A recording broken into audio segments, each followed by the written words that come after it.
Microsoft co-founder Bill Gates congratulated India for reaching a tremendous milestone after the country recorded its highest single-day COVID-19 vaccine coverage at over 1 crore doses. Collective efforts of the government, R&D community, vaccine manufacturers, and millions of health workers have made this feat possible, Gates tweeted.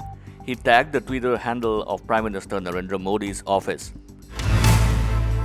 After at least 5 farmers were injured as police lathi-charged them during a protest in Haryana's Karnal, farmers blocked multiple highways and roads today.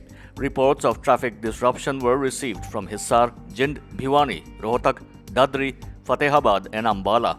The farmers were protesting against a BJP meeting attended by Haryana Chief Minister M.L. Khattar on a forthcoming municipal election. At least 6 persons, including 2 women and a child, were injured after bike-borne miscreants hurled bombs and opened fire at a TMC party office in West Bengal's Kamarhati, where a Duare Sarkar camp has been organized. A case has been registered and 2 people have been arrested so far, police said. The injured were taken to a hospital. As many as 243 villages in 11 districts have been hit by floods in the state of Assam, according to the Flood Reporting and Information Management System. A total of 133,078 people have been affected due to floods following heavy rains in the state. 74 relief camps have been opened. Armed civilians from Mizoram, backed by police officials, have encroached over 1,000 hectares of land in Assam, Divisional Forest Officer of Kachar District, Tejas Mariswamy said.